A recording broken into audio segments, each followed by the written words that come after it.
Alright guys, welcome back to another video here at Dirt Floor Rebuilds. In this episode today, we will be introducing my 1997 Holden VS Commodore Ute and one of its many problems. Now, just before, about a couple of hours ago, I was washing the underside of the Ute. I had the rear up on some car ramps, and I drove it off the ramps. I put my foot on the pedal and the pedal went soft.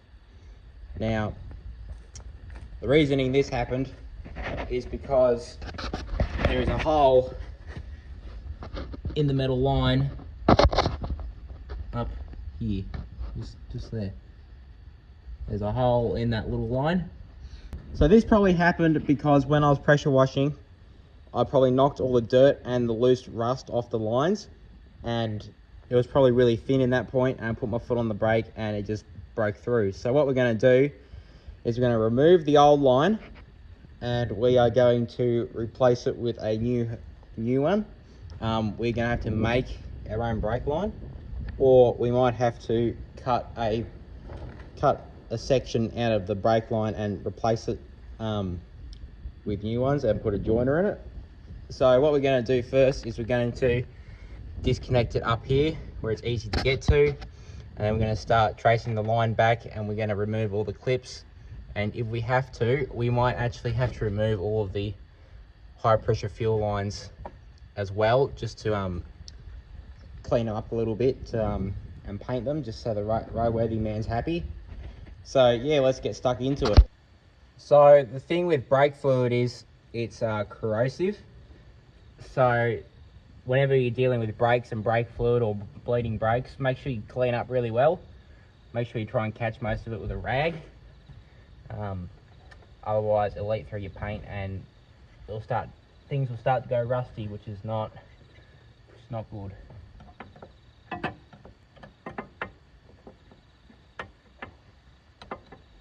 Now there isn't actually much fluid in there because I pumped the pedal a few times just to get most of it out.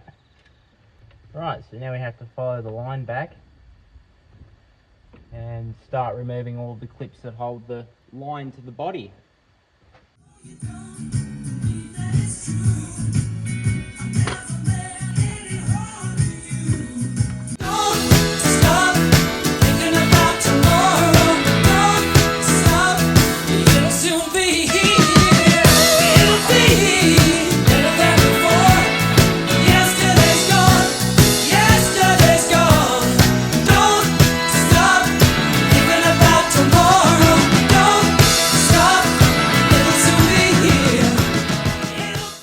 So here is the fuel line and brake line set thing that runs from the back to the front.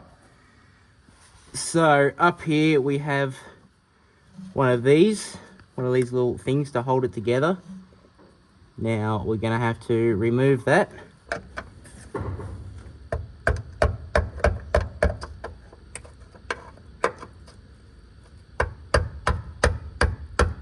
So here we have this metal tab. So what I'm going to do, I'm just going to knock the dirt off, and then you just kind of get underneath it with your screwdriver and you just pry on it a bit like that. Just work it.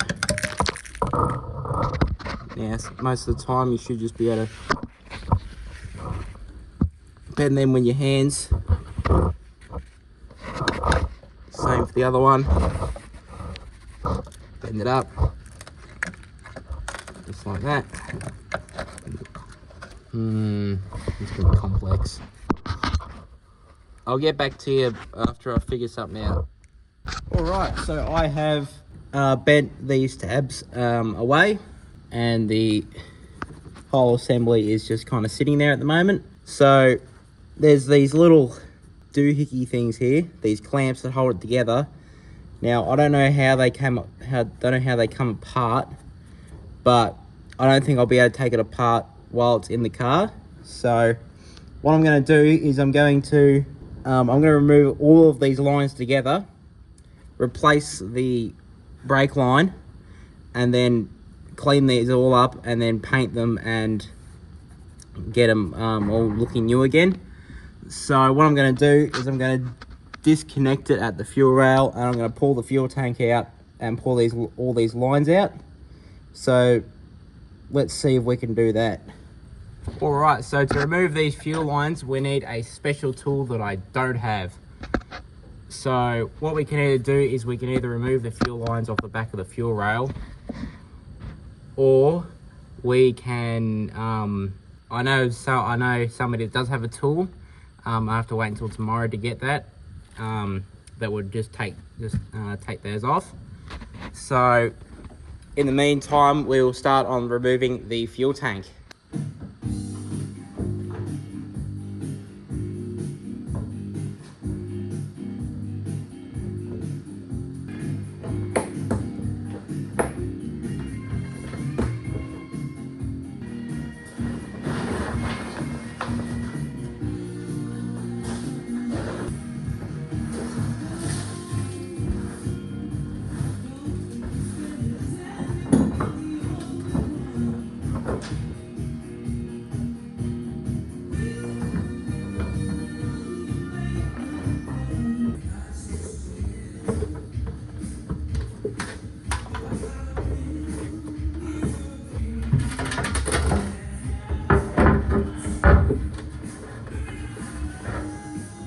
Alright, now that we have gotten the fuel tank cover off, there are 4 clamps around the side of the fuel tank.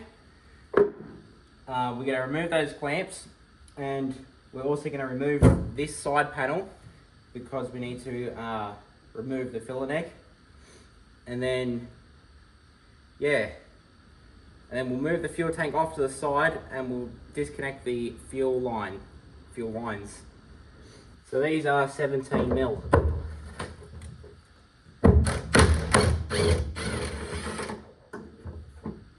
Alright, so that is all the clamps off. The tank should be free now. So now what we're going to do is we're going to get a screwdriver, remove that panel and remove the filler neck.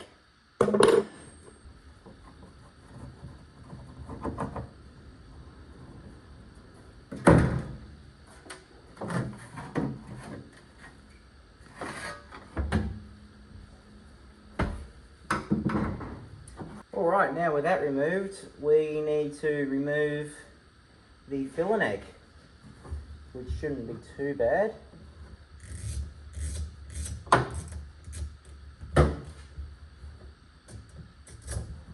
Alright, so now with that removed, I'm going to get a clean rag and I'm going to stuff it in the filler neck hole just to keep all the dirt out.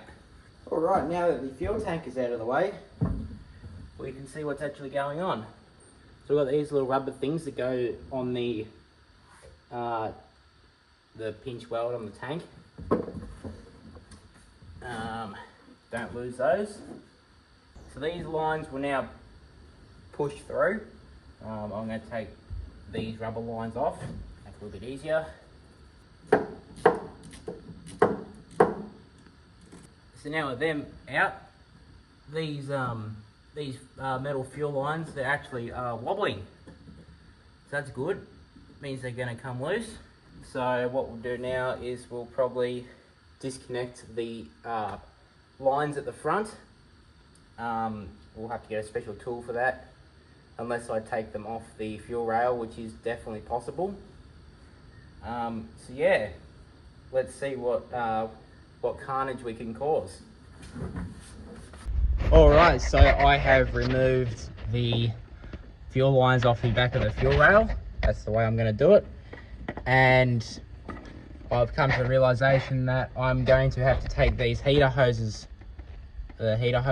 off, because the fuel line runs behind them, and so does the brake line. So we're going to have to remove the heater hoses, therefore we're going to have to drop the coolant. So I've got a bucket under there. I'm going to take the hose off, and then I'm going to let all the coolant drain out of it. Alright, so I reckon I'm going to put the line, probably put the joiner about here, about somewhere here, and then hopefully we'll be able to take this section of the brake line out, and we'll be able to put a good flare onto it, and then we'll be able to put the new bit of line on, and run it all the way down, put all the bends in it, and then join it up to that end. So let's cut this about here somewhere. All right, so here is our original piece of brake line. As you can see, I've put this is where it was bent. I've actually strained it a little bit just to get it out of the car. So I'm going to show you how to put a double flare on the end of this. So first of all, you have to cut it. You have to make sure it's cut straight. Next thing you need to do is deburr the inside. So this pipe cutter has a little deburring tool. So you're just going to get that up in there like that. You're just going to turn it around in there. Make sure all the burrs are out of it. So we've gotten all the burrs out from the inside. Now next step, do not forget this, otherwise you'll be cursing yourself. Get your flare nut, put it on the pipe. Now, this one's a little tight because it's got a bit of rust on it. Next thing we need to do is we need to put a chamfer around the outside. So you need a file for this. Luckily I have a file. So you grab your file. Now there's a special trick to this. When you're filing, you want to follow the outside of it. To make sure you're doing it all the way around the outside. This is probably the hardest part of the whole operation. That's pretty good. Probably won't be able to see that, but the shiny bit on the end has to be chamfered. That doesn't look too bad. Now we get our actual tool. Let me go grab that.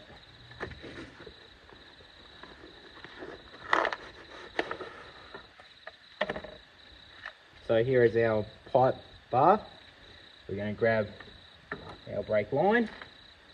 Make sure the nut is on it. You have to make sure the nut's on it.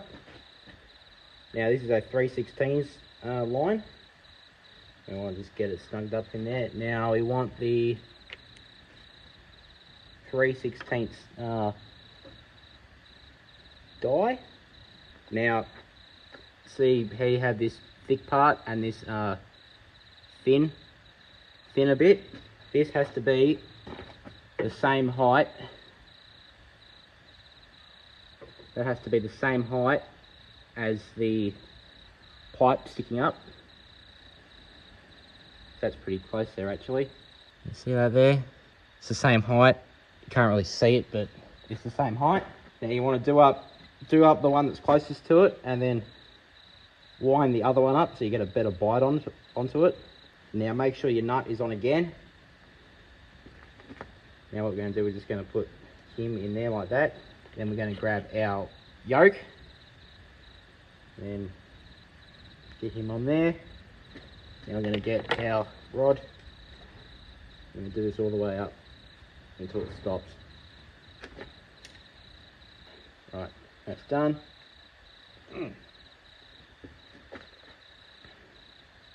Now undo it a little bit.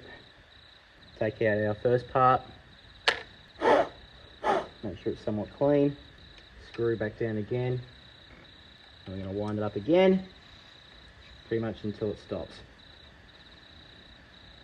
I believe that is done. Now apart from the line being a little bit bent, that is a perfect flare. And that there is a perfect flare. So with that done, we need to make sure that we clean the line out of all the swarf. Put this section underneath the car. Put this section on with the joiner, take that nut off. Get this all buttoned up nicely and then run the new piece of line along the whole thing, along the whole car. Alright, so what I've done is I've put the line back in, which is this one. Now I've left the nut on the master cylinder a little bit loose, just so I can wiggle it around a little bit.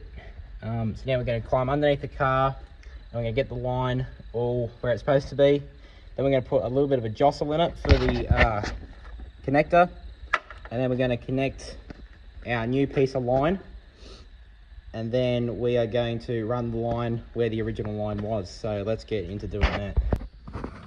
Alright, so I've gotten the new line installed. It's looking pretty good up in there. Runs all the way back there, all the way up, all installed. Now we are going to tighten up the lines. Alright, let's tighten this up. You're kidding me.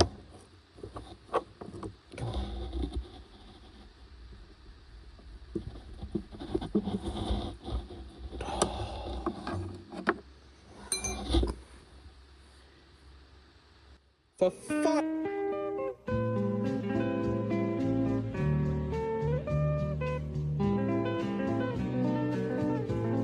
You stupid. No, not. What's 9 plus 10? 21. Road work ahead? Yeah, I sure hope it does. This is the most beautiful day! They got helmets on their heads! But I got a watermelon instead! I'm like, hey, what's up? Come on. I just want a chill, give you some watermelon. This is glorious! Y'all thought I had a watermelon instead. But I got a team of pumpkin heads!